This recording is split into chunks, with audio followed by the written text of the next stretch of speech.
ప్రియమైన వారలారా, యేసుక్రీస్తు పరిశుద్ధమైన నామములో మీకు నా ప్రేమ వందనములు.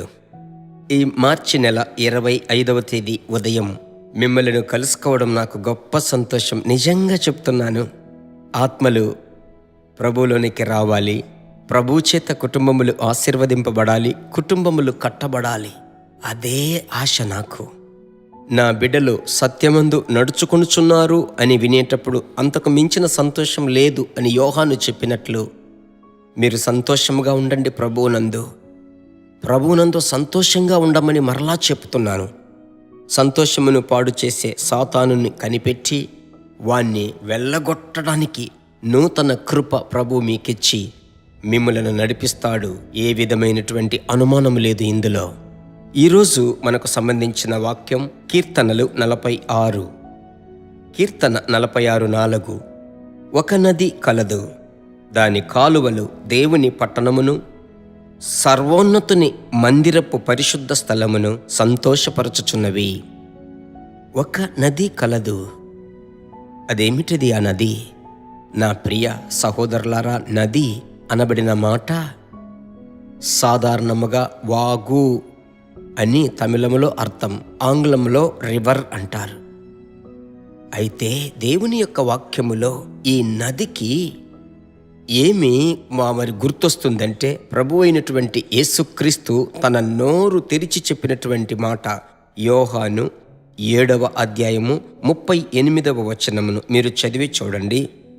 దేవుని బిడ్డలారా, వాక్యము చక్కగా చెప్తుంది. యోహాను 7:38లో మనం చదువుకుంటున్నాం. ఏమని చదువుతున్నాం?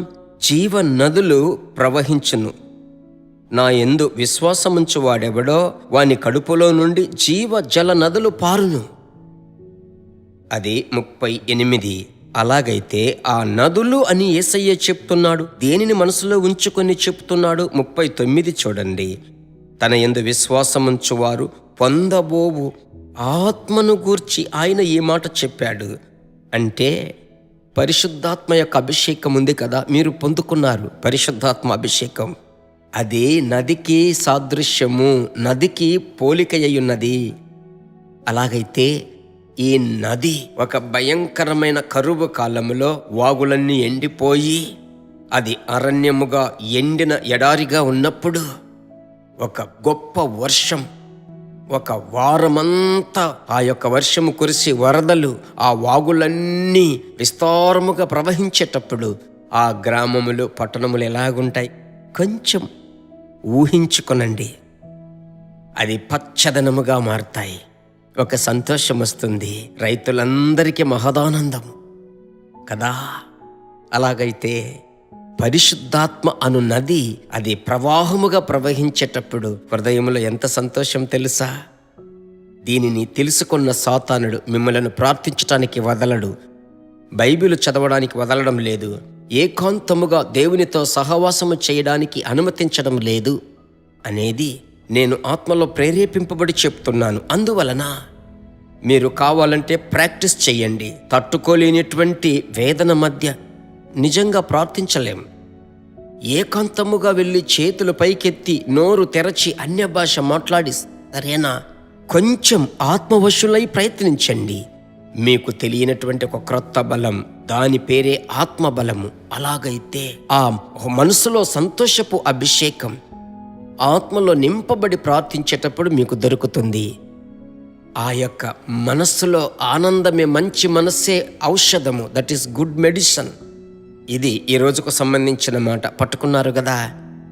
అలాగే చేతుల పైకెత్తి స్తోత్రం చెబుదాం. మంచి తండ్రి, ఒక నది కలదు, అది దేవుని నగరమును పరిశుద్ధ స్థలమును అది సంతోషపరచుచున్నది, సంతోషపరుస్తుంది. సంతోషపరిచే నది, సంతోషమిచ్చే నది అయిన పరిశుద్ధాత్ముడా, మీ బిడ్డల యొక్క తలంపులు, హృదయము, కుటుంబము, వారికి కలిగిన సమస్తమును సంతోషపరచండి.